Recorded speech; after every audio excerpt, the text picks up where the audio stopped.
नमस्कार। हमारी आज की कहानी एक लाचार बूढ़ी माँ के ऊपर है। विदेश से लौटी बेटी ने जब अपनी माँ को कुत्ते की थाली में खाना खाते देखा तो उसने भाई भाभी के साथ किया कुछ ऐसा कि आज बहुत तेज गर्मी का दिन है। झुलसा देने वाली गर्मी से हर कोई परेशान है। जानकी जी बदहवास सी अपने कमरे के दरवाजे में बैठी हुई थी। बिजली गई हुई थी। वैसे भी उनके कमरे से जो पंखा लगा हुआ था वह भी बहुत कम हवा देता था। गर्मी से उनका बुरा हाल था। गर्मी की वजह से उन्हें कुछ समझ नहीं आ रहा था। कुछ दिनों से उनका मानसिक संतुलन भी ठीक नहीं था। अचानक से वो दरवाजे में से उठी और बाहर आंगन में लगी टंकी के पास आकर बैठ गई और अपने कपड़े निकालकर वहीं बैठकर अपने ऊपर पानी डालने लगी। हाँ दादी, शेम शेम शेम शेम, दादी बाहर ही नहा रही है। पागल दादी बाथरूम में नहीं नहाती। 5 साल का शौर्य और 4 साल की दिया ने जब अपनी दादी को बाहर आंगन में बिना कपड़ों के नहाते हुए देखा तो हंस हंस कर दादी का मजाक बनाने लगे। बच्चों की आवाज़ सुनकर बहू प्रिया बाहर आई और अपनी सास जानकी जी को देखकर बोली, हे भगवान, इस बुढ़िया को तो शर्म ही नहीं है। जहाँ मन करता है वहीं बैठकर नहा लेती है। शर्म नाम की तो कोई चीज़ ही नहीं है। बेटा, बहू और बच्चे भी हैं घर में। बुढ़िया तो पागल ही हो गई है और हमें भी पागल करके छोड़ेगी। चलो बच्चों, तुम अंदर कमरे में चलो। इसका कोई भरोसा नहीं कि कब किसको कोई नुकसान पहुंचा दे। दोनों बच्चों का हाथ पकड़कर बच्चों को अंदर ले गई। जानकी जी बिना कुछ कहे अपने कपड़े उठाकर अपने कमरे में चली गई। अगले दिन सुबह जब जानकी जी की पड़ोसन मीना जी सोकर उठी और बाहर आंगन में आई तो जानकी जी को देखकर चौंक गई कि जानकी जी आंगन में उनके कुत्ते की थाली से खाना उठाकर खा रही थी। अरे अरे जानकी बहन, ये क्या कर रही हो तुम? ये तो कुत्ते का खाना है, तुम इसे मत खाओ। चलो मेरे साथ अंदर चलो, मैं तुम्हें नाश्ता बनाकर दूंगी। मीना जी जानकी जी का हाथ पकड़कर अपने साथ अंदर ले गई और उनके लिए गरम गरम चाय और पराठे बनाकर दिए और बड़े प्यार से उनको खिलाए और खुद भी खाए। जानकी जी खाने को देखकर ऐसे टूट पड़ी जैसे कई दिनों से भूखी हों। मीना जी उन्हें ऐसे खाते देख मन ही मन बोली, हे भगवान, मेरी तुझसे विनती है कि ऐसा बेटा बहू किसी दुश्मन को भी ना दे। मीना जी जानकी जी को नाश्ता कराकर उनको उनके घर छोड़ आई और उनकी बहू प्रिया को उनका ख्याल रखने के लिए बोलकर आ गई। मीना जी के जाने के बाद बहू प्रिया अपनी सास को धक्का देकर बोली कि इस पागल बुढ़िया ने तो मेरा जीना हराम कर दिया है। पता नहीं कैसे नज़र चुराकर बुढ़िया बाहर भाग जाती है। पड़ोसियों के सामने भी मेरी बेइज्जती करवाती है। पागल बुढ़िया कहीं की। जानकी जी बेचारी कुछ नहीं बोली। वो तो अपनी सुध बुध हार चुकी थी। चाहे उन्हें पीटो, चाहे उन्हें मारो, चाहे उन्हें धक्का दो, गालियाँ दो, वह बेचारी कुछ भी नहीं कहती। जब वो स्वस्थ थी तब जालिम बहू की भी सामना करने की हिम्मत ना थी। अब मानसिक संतुलन बिगड़ जाने पर बहू को क्या कह सकती थी। प्रिया ने अपनी सास को उनके कमरे में बंद कर दिया और खुद बड़बड़ करती अपने कमरे में सोने चली गई। शाम को ऑफिस में जब मनोज घर आया तो आते ही पति पर बरस पड़ी। क्या जी, क्या समझ रखा है आपने मुझे? मैं कोई रोबोट मशीन हूँ? मैं घर का भी सारा काम करूँ और आपके दोनों बच्चों को भी संभालूं, उनको स्कूल भेजूं, फिर इनका होमवर्क करवाऊं और आपकी पागल माँ को भी संभालूं। वो गुस्से में एक सांस में सब बोलती चली जा रही थी। जब बुढ़िया बली चंगी थी तब मुझे बेड से पैर उतारने की भी ज़रूरत नहीं पड़ती थी, पर जब से वे ये बुढ़िया पागल हुई है, सारे घर की जिम्मेदारी मेरे सर पर आन पड़ी है। मैंने आपसे कितनी बार कहा है कि अब ये पागल बुढ़िया हमारे किसी काम की नहीं रही। इसके घर में रहने से मेरा काम ही बिगड़ता है। आप तो सुबह ऑफिस चले जाते हो और शाम में लौटते हैं, लेकिन मुझे सारे दिन इस बुढ़िया की चौकीदारी करनी पड़ती है। आप इसे पागल खाने में क्यों नहीं भर्ती करवा देते? मुझे भी चैन की सांस मिल जाएगी। बल्कि कभी कभी तो मुझे डर लगता है कि कहीं ये मुझे या मेरे बच्चों को कोई नुकसान ना पहुंचा दे। इससे पहले मनोज कुछ कहता, तभी पड़ोस से एक बच्चा भागता हुआ आया और बोला, मनोज चाचा, प्रिया चाची बाहर चलिए, देखिए दादी माँ बाहर क्या कर रही हैं। बच्चे की बात सुन मनोज और प्रिया दोनों बाहर भागे तो देखा कि घर के बाहर जो कपड़े इस्त्री करने वाला भैया था, जानकी जी ने उस बेचारे के इस्त्री करे सारे कपड़े सड़क पर फेंक दिए थे और हंस हंस कर खूब तालियां बजा रही थी। और इस्त्री वाले भैया बेचारे अपने कपड़े समेटने में लगे हुए थे। मनोज और प्रिया अपनी माँ को खींचकर अंदर ले आते हैं।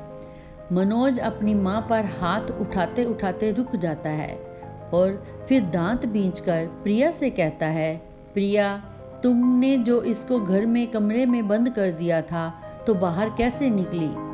प्रिया बोली, हाँ जी, मैंने इसे कमरे में बंद कर दिया था, ना जाने कैसे बाहर आ गई। तुम सही कहती थी, इसकी हरकतें दिन प्रतिदिन बढ़ती ही जा रही हैं। इस पागल का सच में कोई भरोसा नहीं कि कब क्या कर दे। तुम सही कहती थी, इसे अब पागल खाने ही छोड़कर आना पड़ेगा, वरना ये हमें भी पागल कर देगी अपने साथ साथ। जानकी जी कोने में सहमी सी खड़ी रही। मनोज बोला, तुम फिक्र मत करो प्रिया, बस मेरी छुट्टी होने का इंतज़ार करो। जैसे ही छुट्टी मिलती है मैं मेंटल असाइलम में जाकर डॉक्टर से बात करता हूँ और इसे भर्ती कराकर छुटकारा लेंगे। जानकी जी एक बहुत बड़े खानदान की बेटी थी। घर में उनके राजकुमारी जैसे ठाट बाट थे।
पति की मौत के बाद जानकी जी को ऐसा सदमा लगा कि वह बीमार सी रहने लगी।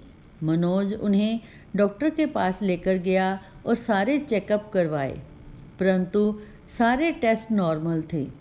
डॉक्टर ने कहा कि माँ जी को कोई बीमारी नहीं, उनको कोई ऐसा सदमा लगा है जो उन्हें अंदर ही अंदर खाए जा रहा है। अब माँ जी का खाने पीने का भली भांति ख्याल रखें और इन्हें खुश रखने की कोशिश करें। अपने आप जिंदगी की तरफ लौट आएंगी। गौरव जी के गुजर जाने के बाद तो जानकी जी ने और भी ज़्यादा मेहनत की। बेटी रिंकी की शादी तो गौरव जी ने अपने जीवन में ही कर दी थी, परंतु मनोज तब तक पढ़ ही रहा था। रिंकी शादी के 5 साल बाद अमेरिका में सेटल हो गई। वहाँ पर बहनों और उसके पति रोहन जी दोनों ही जॉब किया करते थे, इसलिए रिंकी माँ से बात करने का कम ही समय निकाल कर पाती। फिर जानकी जी को सुनाई भी कुछ कम ही देता था, इसलिए रिंकी अपने भाई से ही फ़ोन पर माँ की तबीयत मालूम कर लेती थी। मनोज की जिम्मेदारी अभी जानकी जी के कंधों पर बाकी थी, इसलिए खुद को किसी तरह से संभाला और वापस जिंदगी की तरफ लौट आई। मनोज अब पढ़ लिख कर नौकरी पर लग चुका था, इसलिए उन्होंने सोचा कि क्यों न मनोज का विवाह कराकर एक प्यारी बहू घर लाई जाए। बहू के आने से घर में रौनक तो होगी, साथ ही वो घर के काम में भी मेरा हाथ बटाएगी, तो मैं भी अपने घर के 70 काम सवार पाऊंगी। लेकिन जानकी जी को क्या पता था, प्रिया के रूप में वो दुल्हन नहीं, अपने घर में नागिन लेकर आ रही है, जो उनको डस कर डकार भी नहीं लेगी। अभी तो पति की मौत के जख्म भी ना भरे थे कि गौरव का सदमा उनके दिल और दिमाग से निकला नहीं था। ऊपर से बहू के व्यवहार ने उनको फिर से उसी राह पर लाकर खड़ा।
बाल याद आ रहे थे। इसी तरह प्रिया ने कई बार अपनी सास की नई नई साड़ी भी कैंची से कुतर डाली। तब भी जानकी जी बहुत रोई। प्रिया जानबूझकर कभी जानकी जी की चाय में चीनी की जगह नमक डाल देती, तो कभी उनको बाथरूम में लॉक कर देती। जब जानकी जी बाथरूम में काफ़ी देर चिल्लाते चिल्लाते थक जाती, तब काफ़ी देर बाद जाकर बाथरूम का दरवाज़ा खोलती। वह बाथरूम से बदहवास सी निकलती। मनोज तो प्रिया के हाथों की कठपुतली बन चुका था। वह उन सारी यातनाओं और पीड़ा को भूल चुका था जो उसकी माँ ने सिर्फ और सिर्फ उसकी खातिर सही थी। उधर प्रिया की हरकतों की वजह से जानकी जी की हालत दिन प्रतिदिन बिगड़ती जा रही थी। डॉक्टर ने तो गौरव जी की मौत के वक्त ही कहा था कि जानकी जी को हर तरह की टेंशन से दूर रखा जाए, लेकिन टेंशन तो बहुत छोटी चीज़ है। यहाँ प्रिया के रूप में टेंशन का बहुत बड़ा पहाड़ उन पर टूट पड़ा था। उधर रिंकी अपनी माँ से मिलने के लिए बहुत ज़्यादा उत्साहित थी। पूरे 3 साल बाद अपनी माँ को देखने वाली थी। उसने इंडिया आने के लिए काफ़ी दिन पहले से ही तैयारी शुरू कर दी थी। अपनी माँ के लिए अनेक उपहार खरीदकर जब भी वक्त मिलता उनकी पैकिंग में लग जाती। अरे अरे, ये तो मैं भूल ही जाती हूँ, मेरा दिमाग भी ना जाने कैसा हो गया है। रिंकी हड़बड़ाहट में पैकिंग करते हुए बोली। हाँ रिंकी, तुम्हारा दिमाग अब पहले वाला नहीं रहा जो एक बार में ही सब याद रह जाता था। देखो, तुमने ये भी नहीं रखा है, मैं लाया हूँ रिंकी। उनके पति रोहन ने ड्राई फ्रूट के पैकेट्स पकड़ाते हुए कहा।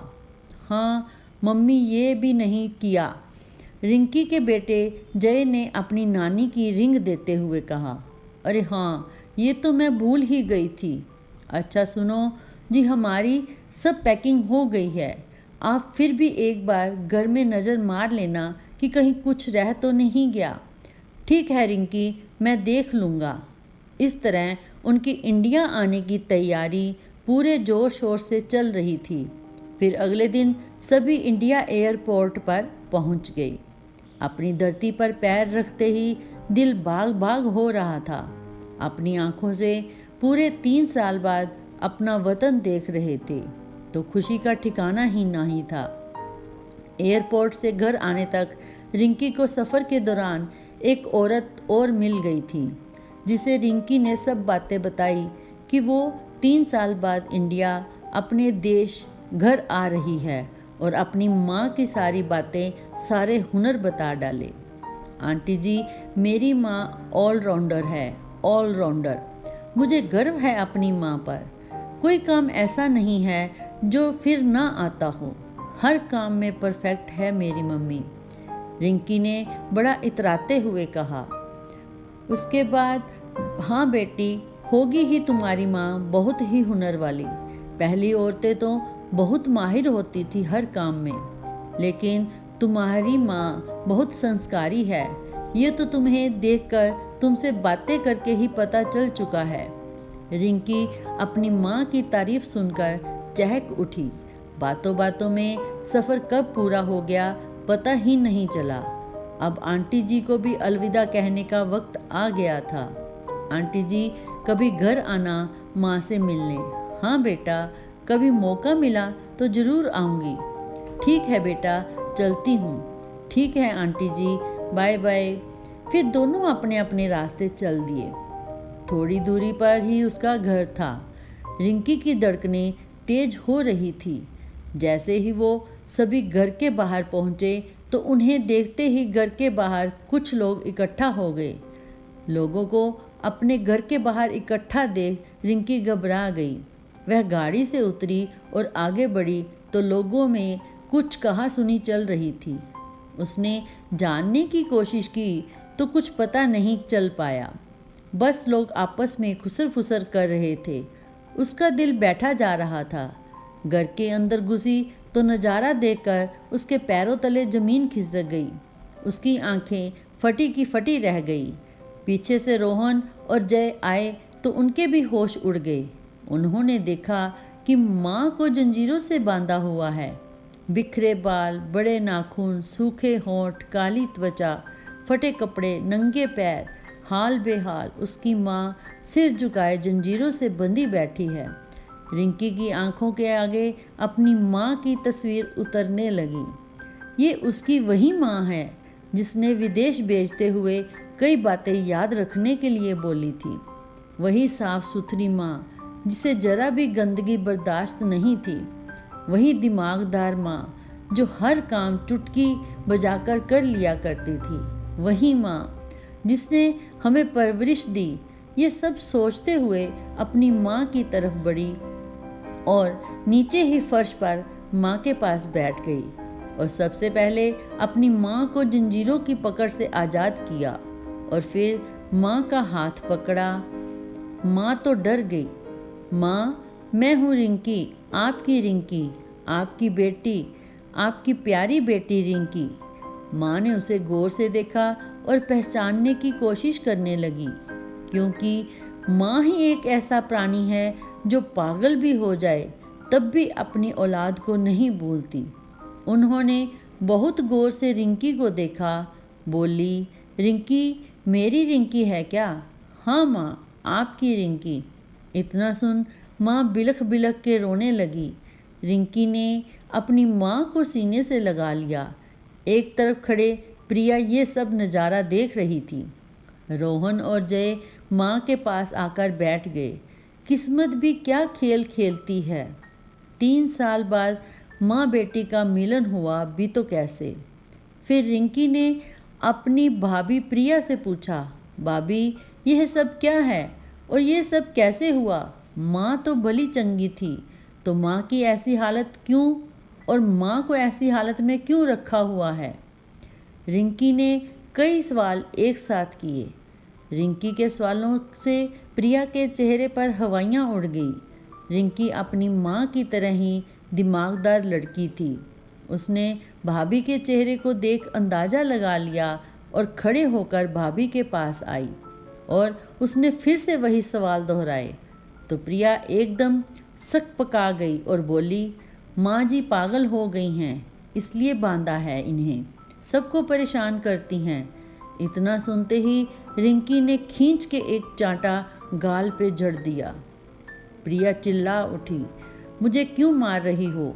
तुम्हारी माँ ने मेरा ही जीना हराम कर रखा है। पागल खाने जाएगी तुम्हारी माँ। रिंकी ने अपने पैर से चप्पल निकालकर प्रिया के बजा डाली। प्रिया चिल्लाते हुए अपने कमरे में जा घुसी और दरवाज़ा बंद कर लिया। तभी वहाँ रिंकी का भाई मनोज आ गया। रिंकी को देखकर घबरा गया। रिंकी ने मनोज से भी वही सवाल किए तो वो यही जवाब देने लगा।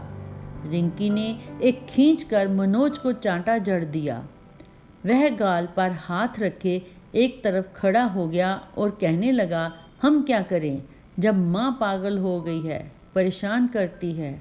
अब पागल खाने तो भेजना ही पड़ेगा, मेरी बात हो गई है। कल पागल खाने जाएगी। माँ नहीं, तुम लोग जाओगे पागल खाने। तुम्हारे ऊपर मेंटल हैरेसमेंट का केस करूँगी। तुम्हें जेल भिजवा कर रहूँगी मैं। मेरी माँ की क्या हालत बना डाली है तुम पापी लोगों ने। एक माँ तक संभाली नहीं गई तुमसे। अब देखना तुम्हारा क्या करती हूँ मैं। इतना बोल रिंकी अपनी माँ को उठाकर कमरे में ले गई और रोहन ने खाना ऑर्डर कर दिया। रिंकी ने अपनी माँ के बालों में तेल लगाकर मालिश की। उनके लिए जो कपड़े लेकर आई थी वो निकाले और अपनी माँ को पहनाने लगी। जब तक खाना भी आ गया, उसने अपने हाथों से माँ को खाना खिलाया, उनका मुंह साफ किया।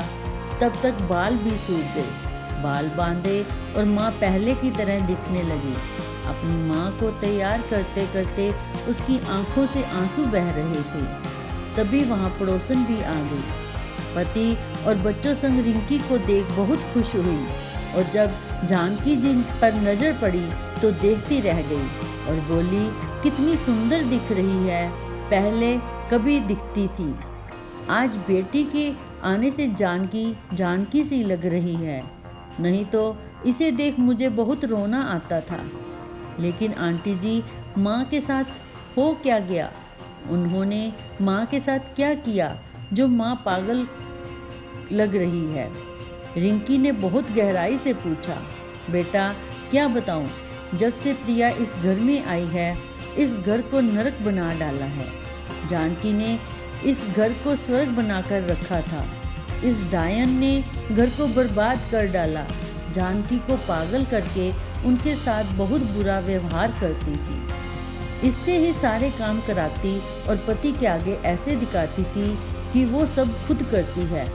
और तो और इसे आते जाते छेड़ती भी थी। इसकी चोटी काट दी। ये झाड़ू लगाती तो पीछे से कहीं छिलके गिरा देती। दरवाज़ा बार बार खोल बंद कर उसको चूं चूं की आवाज़ कराती। ऐसी हरकतें करती जिससे उसके दिमाग पर असर पड़ गया। यह बात सुन रिंकी के अंदर और गुस्सा भर गया। उसने दोनों पर मेंटल हरासमेंट का केस कर दिया। दोनों भाई भाभी ने माफ़ी भी मांगी, लेकिन रिंकी ने उन्हें माफ़ नहीं किया और उन्हें अपने किए का परिणाम भुगतना पड़ा। रिंकी अपनी माँ को अपने साथ विदेश ले गई और वहाँ अच्छे से उनका इलाज करवाया, जिससे दिन प्रतिदिन उनकी सेहत में काफ़ी सुधार आने लगा। वह अपने पुराने जीवन की ओर लौटने लगी और एक दिन बिल्कुल सही हो गई। रिंकी अपनी माँ की सेवा में कोई कमी नहीं करती और रोहन जय भी उनकी सेवा में आगे पीछे रहते थे और उनके प्यार, देखभाल, मान सम्मान से जानकी जी जल्दी ही ठीक हो गई और बेटी, दामाद और नाती के साथ सुखमय जीवन का मज़ा लेने लगी। दोस्तों, अगर आपको यह कहानी अच्छी लगी हो तो कृपया चैनल को ज़रूर सब्सक्राइब करें, वीडियो को लाइक भी करें और ज़्यादा से ज़्यादा शेयर भी करें।